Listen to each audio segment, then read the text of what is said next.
Tu biblioteca virtual. Audiolibros. Hola, voy a continuar con la lectura de Civil. Les ofrezco una disculpa por tardarme en subir este video, pero me enfermé, me contagié de la enfermedad prohibida. Pero ya estoy mejor, entonces vamos a continuar leyendo. Nos quedamos en el capítulo 22. El reloj comprensible. Peggy Lau y Peggy Ann, Vicky y Mary, Marcia y Vanessa, Mike y Sid, Marjorie y Ruthie, Helen y Sybil, Anne, Clara y Nancy, aquellas 14 personalidades alternantes habían ido entrando y saliendo de la oficina de la doctora Wilbur, cada una con sus propias emociones, actitudes, gustos, talentos, ambiciones, deseos, formas de comportamiento, modos de hablar, procesos mentales e imágenes corporales. 12 de las personalidades eran femeninas, 2 masculinas, todas más jóvenes que Sybil, cada una diferente a las otras, y a Sybil. Cada una conocía la existencia de Sybil y la de las otras personalidades. Por el contrario, Sybil, y esta era la gran ironía de su situación, no había conocido la existencia de las otras hasta que la doctora Wilbur se la había revelado. La ironía venía aumentada por el hecho de que, aún después de que la doctora le hubiera puesto al corriente de la situación, Sybil se había negado a conocer a las otras en grabación y se había negado a acercarse a ellas a aceptarlas. A finales de 1957 y principios de 1958, los nombres Peggy Lau, Peggy Ann, Vicky, Marcia, Vanessa, Mary, Mike, Sid, Marjorie, Ruthie, Helen, Sybil Ann, Clara y Nancy seguían siendo, en lo que a Sybil se refería, simples productos de la imaginación de la doctora Wilbur. La doctora Wilbur las conocía, pero Sybil no. Sybil creía en la doctora, pero empíricamente. Las otras personalidades seguían siendo irreales para ella. Lo que continuaba siendo real para Sybil, tal como lo había sido antes de que su condición fuera etiquetada como personalidad múltiple, era el hecho de que perdía tiempo. A finales de 1957 y principios de 1958, Sybil seguía prometiéndose a sí misma que no perdería tiempo. Y esta promesa, que se hacía como adulta, tal como la que se había hecho de adolescente, seguía teniendo un tono subyacente de «seré buena, no seré mala». Cuando, a pesar de sus promesas, volvió a perder tiempo, simplemente tomó de nuevo la decisión de que no iba a volver a pasar nunca más. Solo creía que estaba mejorando cuando pasaba tiempo que no perdía. Noviembre y diciembre de 1957 fueron una de esas épocas. Durante ese periodo, Sybil no sufrió la angustia de hallarse en una situación extraña sin saber cómo había llegado a ella. Tanto Sybil como la doctora Wilbur se habían atrevido a esperar que estuvieran entrando en la tierra prometida de la integración. Sin embargo, la tierra prometida desapareció la mañana de enero de 1958, cuando la doctora Wilbur abrió la puerta de su sala de espera a la hora de la cita con la señorita Dorset. No había nadie allí, y no fue sino hasta 5 días más tarde cuando el correo matutino le trajo una pista de la posible ubicación de Sybil. La carta, dirigida a la doctora Wilbur en su antigua oficina, 607, edificio de las Artes Médicas, calle Dodge y 17 Omaha, Nebraska, y reenviada allí, le daba esta pista, escrita con caracteres infantiles y fechada 2 de enero de 1946.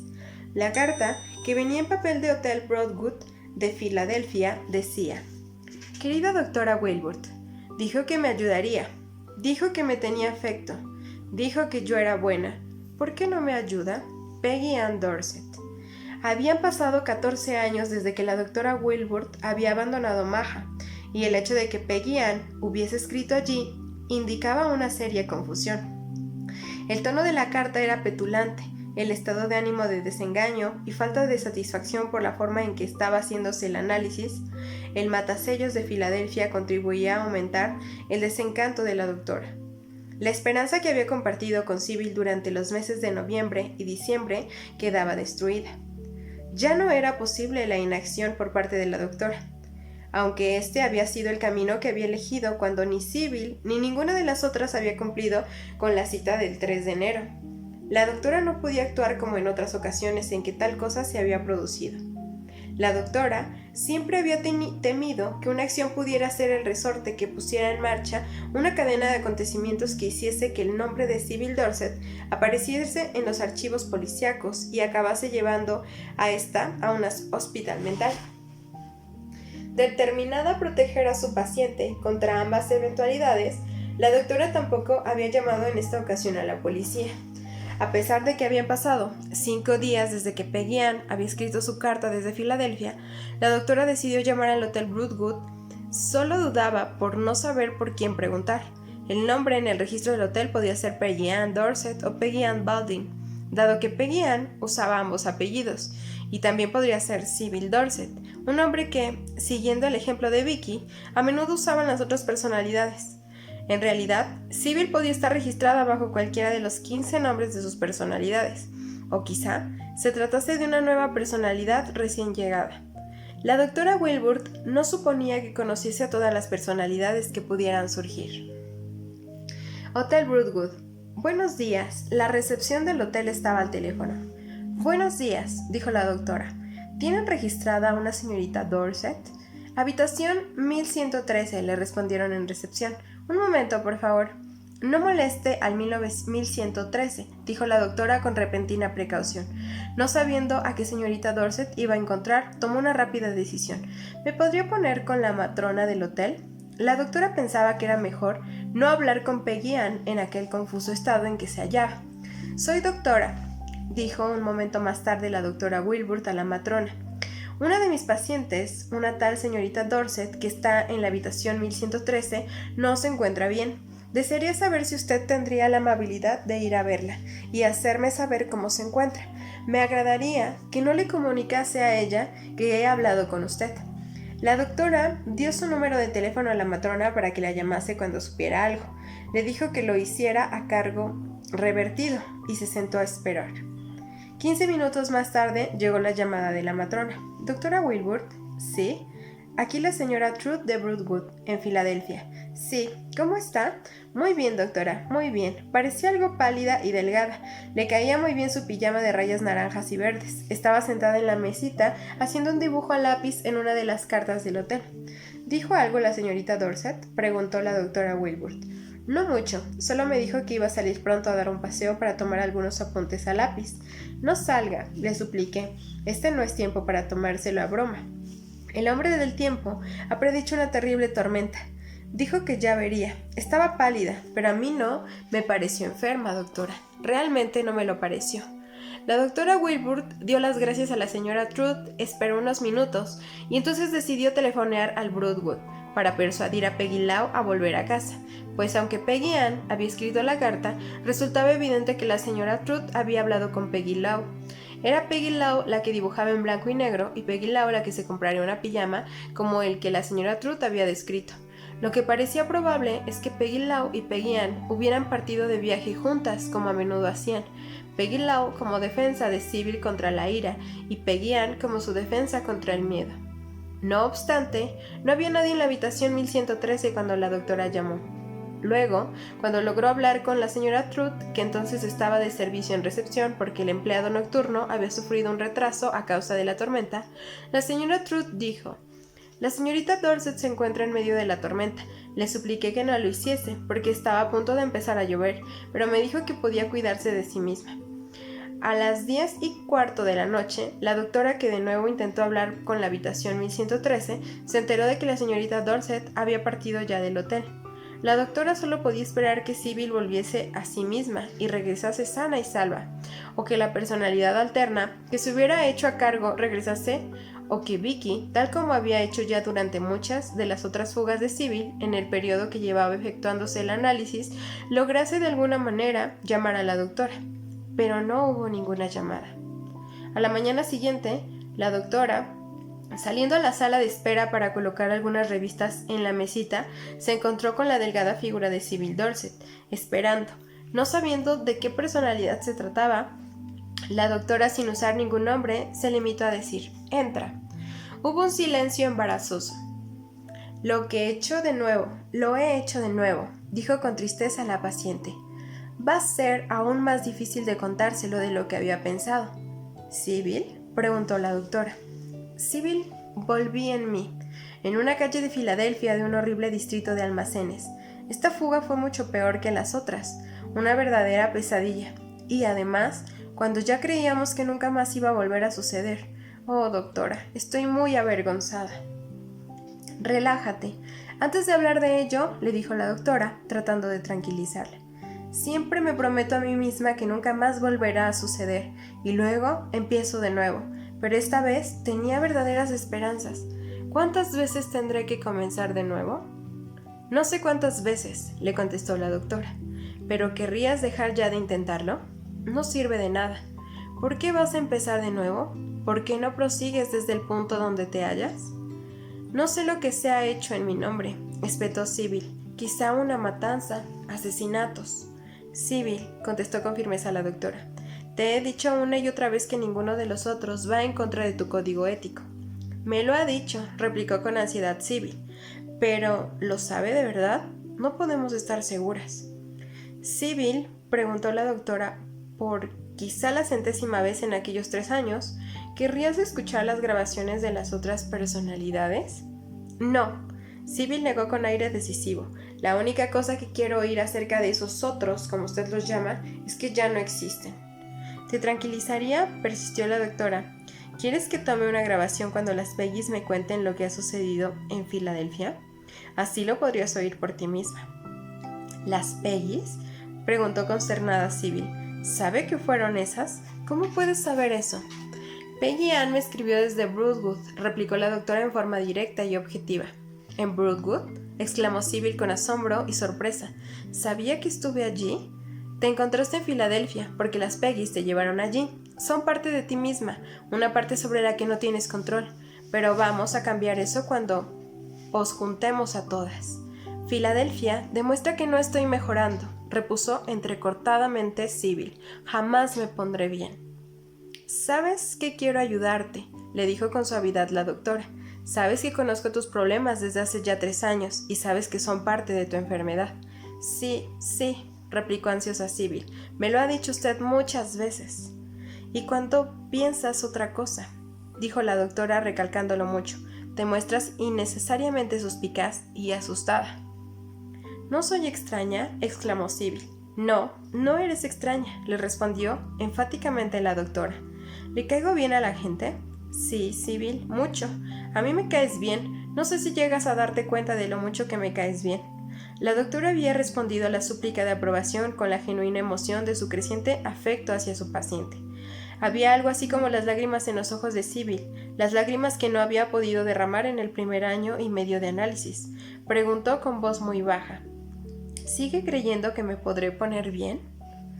Lo creo de todo corazón, Sybil, con todas mis fuerzas y con toda mi experiencia como psicoanalista. La delgada mano de Sybil se movió hacia la de la doctora, mientras doctora y paciente se hallaban sentadas juntas en el sofá. Entonces, preguntó Sybil con voz muy débil y entrecortada, ¿por qué me estoy poniendo peor? En el análisis, replicó objetivamente la doctora.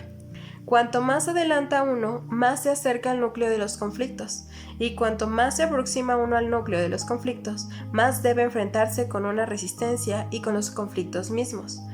Pero yo no me estoy enfrentando con nada, señaló amargadamente Sybil. Yo estoy huyendo. No eres tú, la Sybil primaria, que representas la mente consciente, sino las otras, que pertenecen al inconsciente, las que están huyendo, explicó la doctora. Usted les llama el inconsciente y dice que son parte de mí, replicó pensativa Sybil, pero también dice que me llevan a donde quieren. Oh, doctora, tengo miedo, mucho miedo. Es una situación a la que jamás me acostumbraré. Esas otras me manejan, me poseen, me destruyen. No es una posesión, Sybil, declaró con énfasis la doctora. No es una invasión desde el exterior, viene del interior, y puede ser explicada con términos naturales y no supernaturales. A mí no me parece muy natural, se apresuró a responder Sybil. No es natural en el sentido de que no es común a mucha gente, concedió la doctora, pero es natural porque puede ser explicada en base de tu medio ambiente. Todas las personalidades son más jóvenes que tú. Hay una razón para ello. Cuando tu madre te dijo, tienes mucho, estaba creando una distorsión dado que no tenías las cosas necesarias para crecer. Consecutivamente, no podías crecer y ser una persona. Tenías que dejar trozos y pedazos tras de ti. No sabías que lo estabas haciendo. No conocías a esas otras personalidades. Aún no te has encontrado con ellas. ¿Aún rehusas oírlas en grabación? Así es que no sabes directamente que existan. En realidad, aún no las aceptas, excepto como una especie de ejército intelectual. La boca de Sybil se estremecía inquieta. Aún no he sido capaz de determinar las edades exactas de las personalidades, pero algunas de ellas son niñitas, continuó la doctora Wilbur, que van por un mundo dentro de tu cuerpo de mujer. Cuando las Peggy's huyeron a Filadelfia, estaban escapando de tu madre. Niegan que tu madre sea también la de ellas, pero esa es una negación superficial. En su interior está muy profundamente grabado el miedo y la ira contra tu madre. Miedo e ira que les hace huir, escapar de la sensación de estar en una trampa que les creó tu madre. Y porque las Peggy's y alguna de las otras niñitas, en algún sentido, hacen que tú sigas siéndolo también. Así que no solo estoy loca, replicó Sybil con amarga ironía, sino que también soy inmadura. La doctora rodeó con su brazo a Sybil y habló con gran fuerza. Nadie ha dicho nunca que estés loca, excepto tú misma, y quiero que borres esa palabra de tu vocabulario en lo relacionado contigo misma. Tu madre interfirió en tu crecimiento. No sucumbiste totalmente ante ella porque tenías un núcleo de resistencia que hizo que tu vida fuera diferente de la de ella. Y cuando averiguaste que tu madre estaba equivocada, fuiste capaz de hacer lo que habías deseado hacer, aunque fueran trozos y retazos de tu pasado, formando otras personalidades, los que te convirtieron en diferente de otras personas y temerosa de lo que eras. Los ojos de la doctora se clavaron en los de Sybil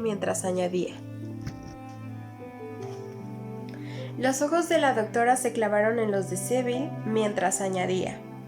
Enferma sí, pero no esquizofrénica. Tu madre era una esquizofrénica. Su percepción era totalmente diferente a la tuya. Me dijiste en una ocasión que no podía ver la totalidad de un edificio sino únicamente una parte, que las barras de dulce de la puerta y no de la puerta en sí o el escenario como un todo. Tú ves todo. Sí, estás fragmentada, pero tu fragmentación no es la de una esquizofrénica. Tu tipo de fragmentación es el resultado, no de la percepción, sino de la disociación.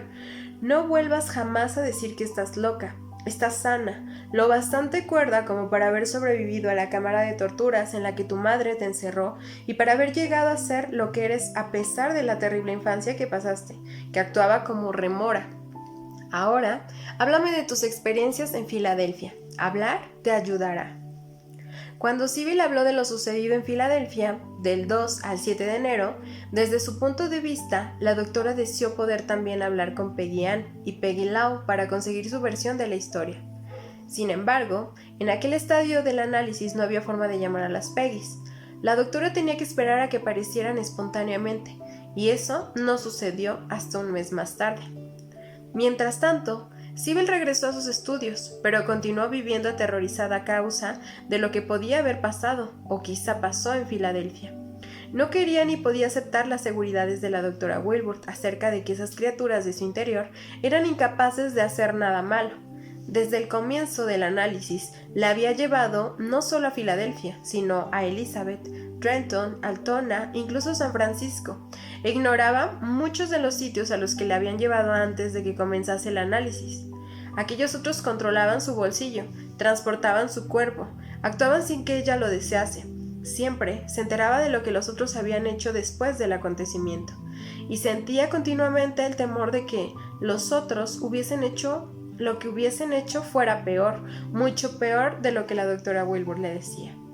Incluso, si aquellos otros no hacían nada malo en un sentido legal o criminal, el claroscuro de sus acciones hacía que su experiencia cambiase y se recompusiese tan constantemente que, fuera cual fuese la intención aparentemente de cualquier acción que ella misma iniciase o se propusiese tomar, aquellos otros eran los vencedores, actuando bajo la luz de los focos de su desesperación.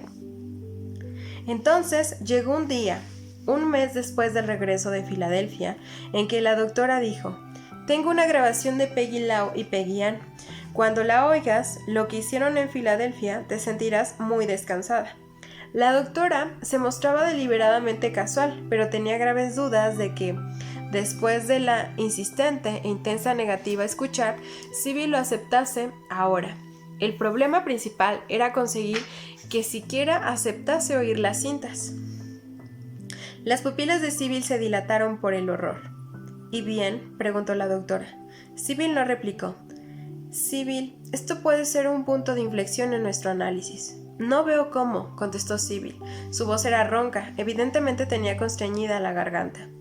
«Solo empezando a conocer a los otros podrás lograr convertirlos en parte tuya, para conseguir que sus experiencias sean tus experiencias y sus recuerdos sean tus recuerdos».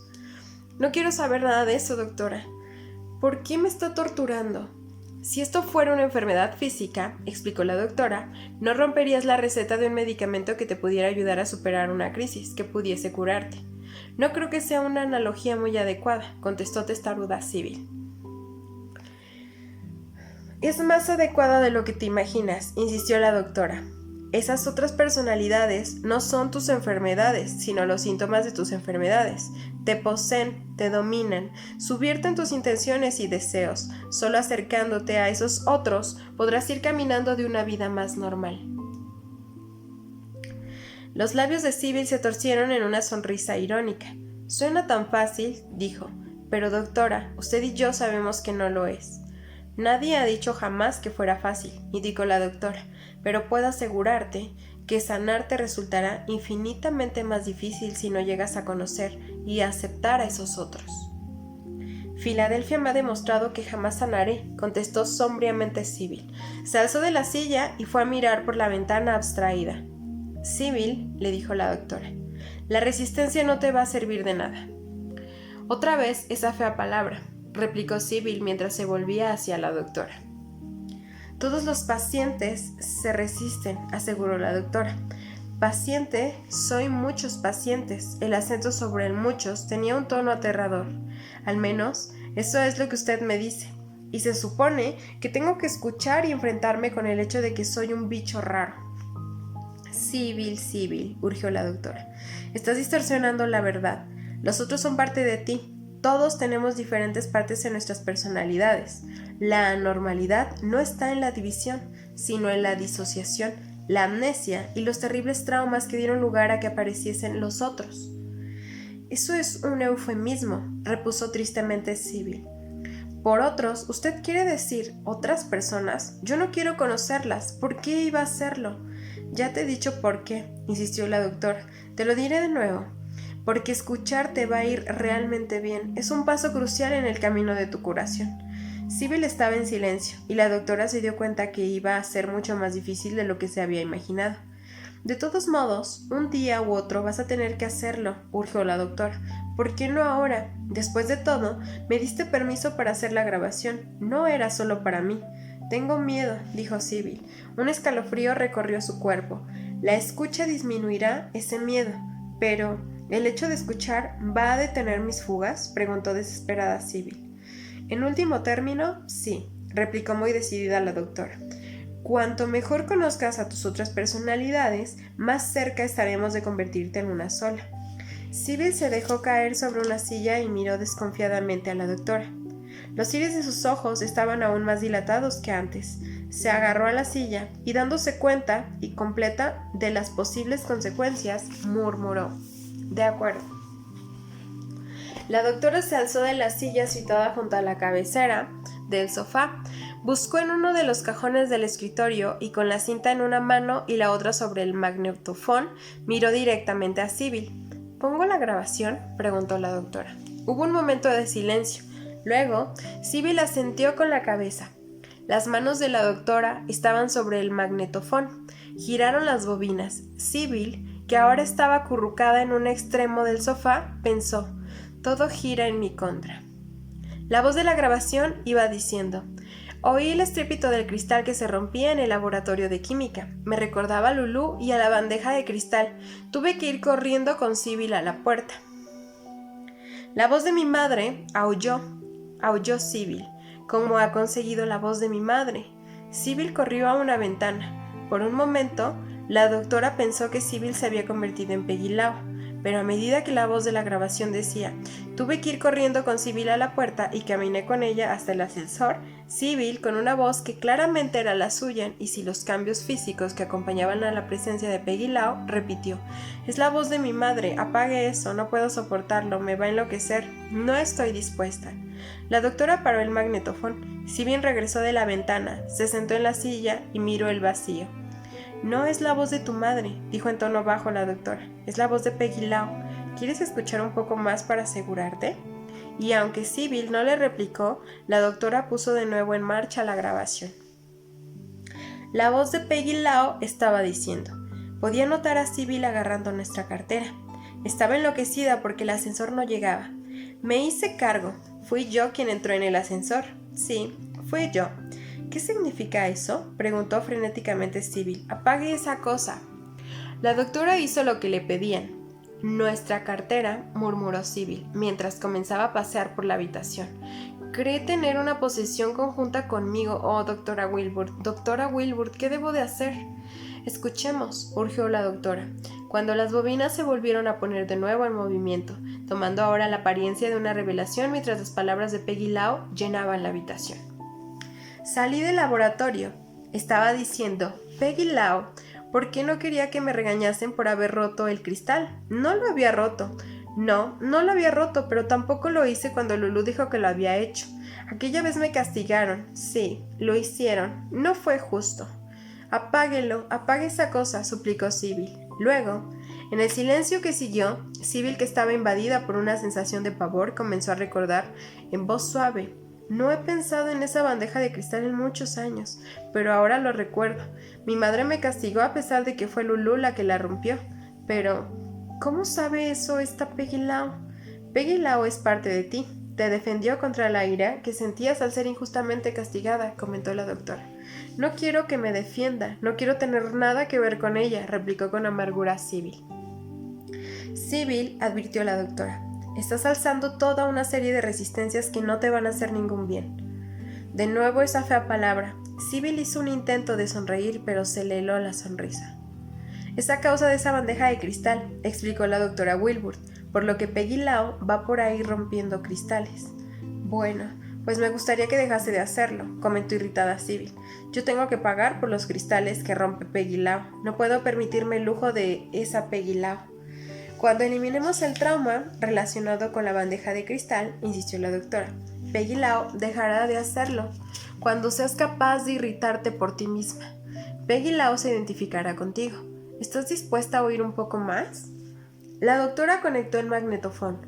La voz de Peggy Lau reinició la charla. El laboratorio de química tenía un olor raro.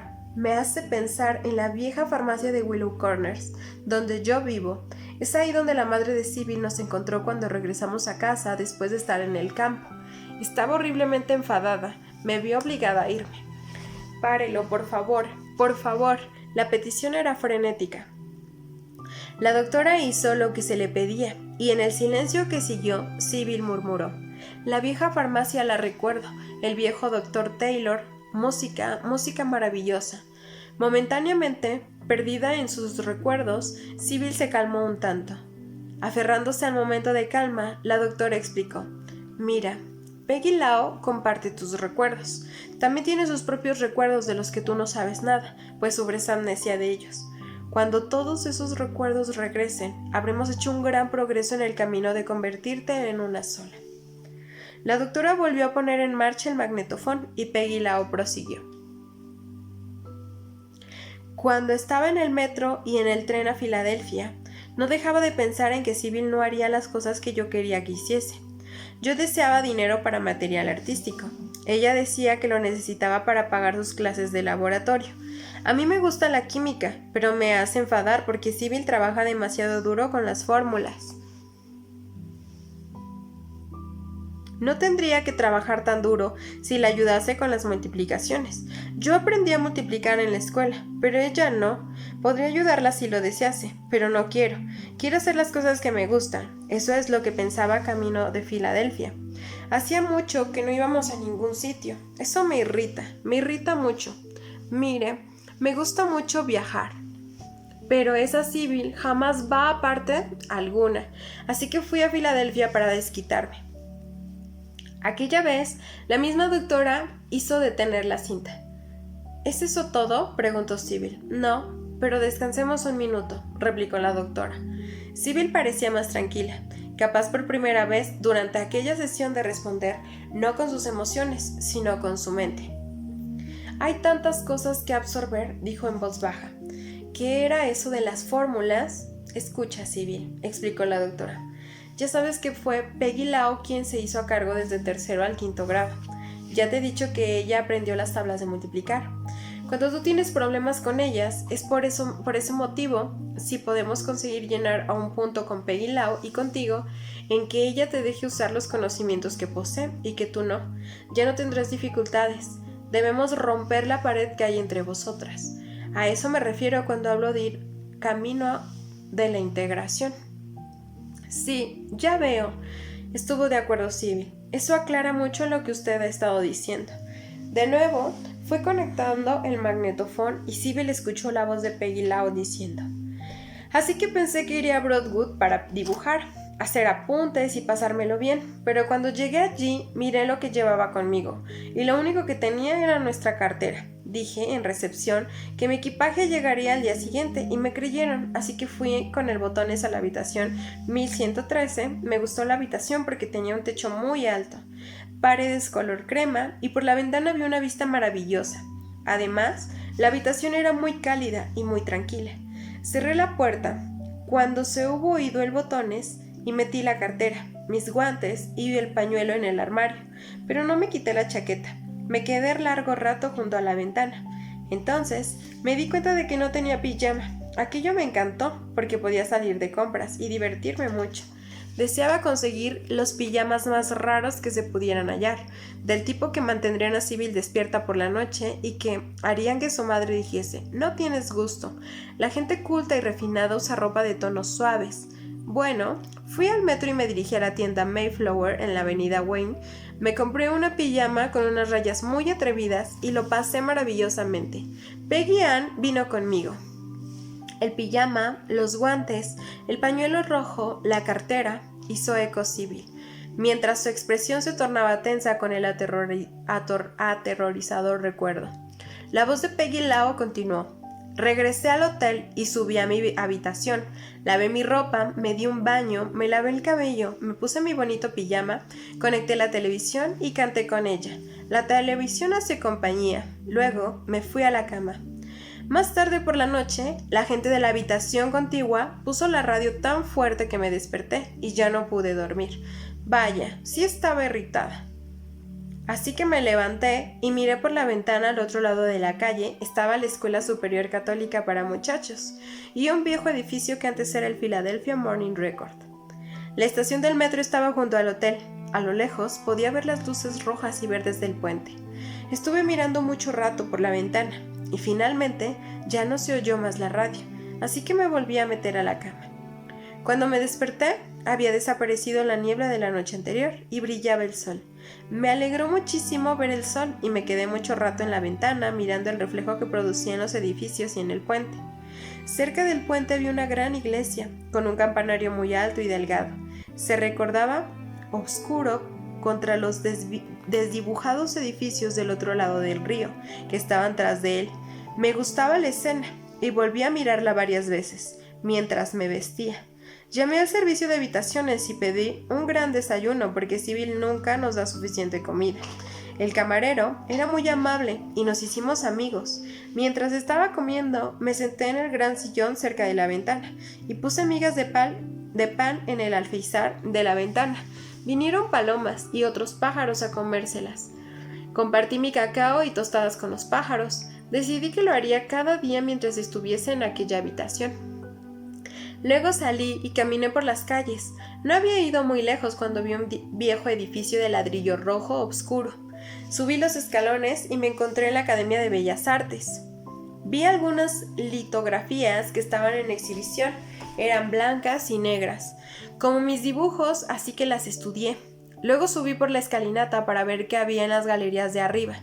Pasé mucho tiempo en ese museo y entablé amistad con uno de los guardianes. Hablamos sobre arte y nos entendimos muy bien. También pasé medio día en la casa Betty Ross. Fui al Museo de la Facultad de Medicina, donde vi el cerebro de un hombre de 48 años con una herida de bala y el cerebro de una mujer de 38 años que había tenido un ataque al corazón. Y había un montón de niños pequeños en frascos de cristal. Esos frascos eran realmente interesantes. Lo pasé muy bien en Filadelfia. Pasé mucho tiempo, tanto en la calle como en el hotel, dibujando. Me encantaba dibujar en la pared del hotel. Era gratuito, así que no tenía que comprar. También eran gratuitos mis trazos cuando dibujé a la mujer de pie sola en un precipicio. La hice en negro. Era feliz. Fui feliz en Filadelfia. Iba donde quería, dibujaba, dormía 10 horas diarias, pasaba 3 o 4 horas cada día comiendo. Era el mismo tipo de sensación que tuve varias veces antes y estaba segura de que nadie volvería a decirme nunca lo que tenía que hacer. Y entonces llegó el día en que me vi atrapada en una tormenta de nieve. El viento me daba la espalda y la nieve me rodeaba. No tenía ni chanclos ni guantes. Me dolían las orejas por el frío. La chaqueta que llevaba no era de suficiente abrigo. Cuando me volví para regresar, me dio el viento de cara durante todo el camino. La mujer que vino a la habitación de mi hotel y me preguntó cómo estaba, me advirtió que no saliese y debiera haberla escuchado. Pero no lo hice. Más cuando el viento me azotó, ya no estuve tan segura. Tenía ganas de romper una de las ventanas del feo edificio, frente al que estaba pasando. Me detuve y puse mi mano sobre el cristal. Era liso y frío. Cuando lo toqué, creí oír a alguien decir en voz muy baja: «No deseas romper el cristal. Dijiste que ya no lo volverías a hacer». Me di vuelta y esperé encontrarla, doctora. No estaba allí, pero yo no quería romper el cristal. Estuviera usted o no, porque ya no estaba irritada. Tenía frío, mucho frío. Pensé, dejaré que Sybil se quede con el cuerpo. Estaba demasiado cansada para pensar entonces en ello, pero supongo que era otra forma de desquitarme. Un clic señaló el fin de la grabación, y en la habitación hubo silencio. Luces rojas y verdes en el puente, musitó Sybil más para sí que para la doctora. Una gran iglesia con un campanario muy alto y delgado. No me fijé en eso. La cartera, los guantes, el pañuelo rojo, el pijama, el camarero, la mujer de recepción, me lo imaginé correctamente a pesar de que no me había encontrado con Peggy Lau. Luego, volviéndose directamente a la doctora, Sybil dijo muy compuesta: «Peggy Lau alimentando a los pájaros es como San Francisco de Asís». «¿Lo ves?», dijo la doctora. «Peggy Lau no es ningún monstruo». «Sí, parece tener muchos sentimientos estéticos», aceptó Sybil. «El dibujo de la mujer en el precipicio es bastante bueno. Usted me ha dicho que siempre dibuja en blanco y negro. Ve el mundo blanco y negro. No hay grises para Peggy Lau», dijo la doctora. «¿Dejar que Sybil se quede con el cuerpo?», preguntó Sybil. «Qué frase tan extraña, como si el cuerpo fuera suyo». «Mira, Sybil», explicó la doctora, «esta narración del viaje a Filadelfia, al revelar en qué punto la personalidad alternante que domina el cuerpo lo abandona, nos da una verdadera visión de las interioridades de la dinámica de la personalidad múltiple. ¿Comprendes? Es evidente que, exhausta por la tormenta, Peggy Lau te devolvió el cuerpo porque prefería no existir». «¿Tiene posibilidad de elección?», preguntó algo envidiosa Sybil. «Oh, sí», respondió la doctora. «Una vez que la personalidad alternante ha eliminado la emoción que en un momento dado la hizo aparecer, ya no hay razón para que siga existiendo. Filadelfia fue la forma en que Peggy Lau podía hacer en el presente lo que tú y ella habías reprimido en el pasado. Haciendo exactamente lo que deseaba, durante 5 días, llegó a agotar los sentimientos de ira y hostilidad que habían sido despertados en el laboratorio de química. Cuando tú no puedes enfrentarte con esos sentimientos, Peggy Lau lo hace por ti». Así, en Willow Corners y en Derby, Peggy Lau había sido la fugitiva que no huye. Solo en Filadelfia, unas 3 décadas después, había tenido lugar la huida. Su madre, a la que Peggy Lau rehusaba reconocer como suya, pero de la que estaba siempre huyendo, era la clave del pasado sobre la que giraba la acción del presente. Cuando el cristal se había roto en la clase de química, el sonido había evocado 2 episodios del pasado. En la vieja farmacia de Willow Corners, Sybil había colocado su codo en el mostrador. Una botella de medicina cayó al suelo y se oyó la voz acusadora de Hattie. La rompiste. En la cocina de los Anderson, en Enderby, la prima Lulu había acusado a Sybil de romper la bandeja de cristal que ella misma había destrozado. De nuevo se había oído la acusación de la madre de Sybil. La rompiste. En la clase de química, como en la vieja farmacia de Willow Corners y en la cocina de los Anderson en Enderby, la cabeza de Sybil había palpitado y la habitación pareció dar vueltas. En los 3 incidentes, las reacciones físicas ante las emociones habían sido las mismas. Al día siguiente, Sybil escuchó la cinta de Peggy Ann. Era muy interesante oír que Peggy Ann estaba libre de los manerismos verbales y errores de Peggy Lau. Caminaba hacia las calles 17 y Dodge, decía la voz de Peggy Ann, para averiguar a dónde había ido la doctora Wilbur. Anduve varias manzanas y ninguna de ellas tenía números, así que me volví y caminé en la otra dirección para hallar calles con números. Pensé que si podía hallar la calle 16, la arteria principal de Omaha, entonces podría hallar la 17. Caminé y caminé hasta que estuve muy cansada y fría, pero no pude hallar las calles con números. Comencé a irritarme y a agitarme, y sentí ganas de romper una ventana. «¿No deseas romper el cristal?» oí. «Dijiste que ya no lo volverías a hacer». Me volví para ver quién me había hablado. Quería hablar con ella, así que corrí calle abajo tras ella, pero no pude hallarla. Me sentí de nuevo muy triste y muy solitaria. Querría hallar a la única persona que me gustaba. Entonces me acordé que prefería por sobre todo a la doctora Wilbur y que le estaba buscando a ella. Quería hablarle de las manos y la música y las cajas. No sé exactamente lo que eran estas, pero era lo que pensaba que quería hablar con ella.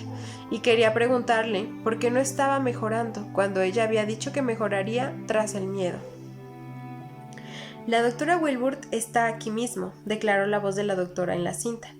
«La doctora Wilbur se fue», insistía Peggy Ann. «¿No quieres ver que soy la doctora Wilbur?» «La doctora Wilbur se fue y nos dejó, inermes».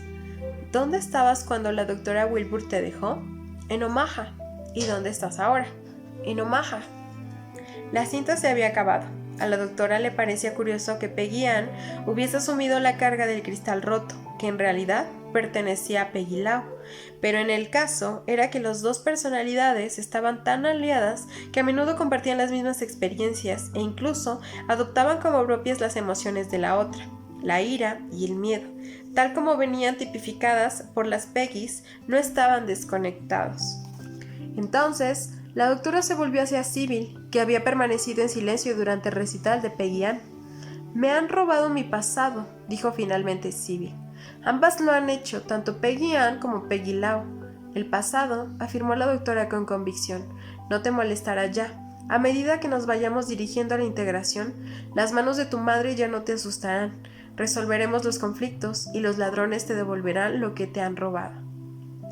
Entonces, la doctora explicó que Peggy Ann era la parte aterrorizada, asustada de Sybil, y que ella había traído consigo ese temor desde Filadelfia. «Peggy Ann ni siquiera sabía que había estado en Filadelfia», replicó pensativa Sybil. «Menudo lío de emociones para haber producido algo así». «Bueno», dijo la doctora, «también tengo grabaciones de las otras personalidades. ¿Quieres que comencemos a escucharlas a partir de mañana?» «Me ha dicho que hay 14 personalidades además de la mía», replicó Sybil. «Eso nos llevaría toda la vida». Cambiando de tema, Sybil repitió lo que había sido la causa de su terror en la sesión previa. «Peggy Lau tiene la voz de mi madre». «Eso es interesante», comentó la doctora. «¿Sabes? Peggy Lau insiste en que tu madre no fue la suya». «Peggy Lau», dijo envidiosa Sybil, «ha tenido todas las ventajas, puede negar aquello con lo que yo tengo que enfrentarme». Luego, en un repentino estallido de curiosidad largamente reprimida, Sybil preguntó: «¿De dónde vino? ¿Cómo fue creada?» «Preguntas, pero no hay respuestas». «Hay muchas respuestas», afirmó la doctora, «que tampoco yo tengo aún». Entonces Sybil, que repentinamente se mostraba menos conciliadora, afirmó: «Bueno, no voy a escuchar a los otros durante mucho tiempo. Solo logran hacerme sentir miserable. ¿Por qué iba a hacerlo?» La doctora le recordó a Sybil, conocer es mejor que no conocer. Como ya te he dicho antes, muchas veces es importante que recuerdes esto y que aceptes como propias las cosas que le suceden a tus 14 personalidades, como a la tuya, Sybil, porque son parte de ti. Reconocer esto es uno de los primeros pasos en el camino de la curación. Hasta aquí voy a dejar este capítulo y vamos a continuar con la lectura pronto. Oigan, les quiero agradecer por seguirme desde un principio en el canal. Ya somos 100 y sé que somos poquitos, pero me hace muy feliz tener esta comunidad de lectores y sobre todo porque mucha gente me decía que subiera videos con otro tipo de contenido, que tengo potencial para videojuegos y esas cosas. Me gustan los videojuegos, pero me hace muy feliz dedicar mi tiempo a este tipo de espacios y que llegue a ustedes y les pueda transmitir un libro lo que a mí me transmite. Eso me hace muy feliz. Gracias por estar aportando en sus comentarios y lo que he visto que me escriben. Son muy lindos y les agradezco mucho. Y vamos a continuar con este contenido que sea fructífero y que realmente les ayude, porque muchas veces nosotros con las ocupaciones que tenemos, sobre todo si eres mujer y trabajas y tienes hijos o papá o estudiante con muchas actividades, es muy padre estar acompañado por una voz hasta cuando estás como triste o así. Antes de dormir es súper riquísimo que alguien te esté leyendo, aunque sea en audiolibro. Espero yo ser eso que otros canales fueron para mí en su momento y que este contenido realmente trascienda en sus mentes y en sus corazones. Muchas gracias.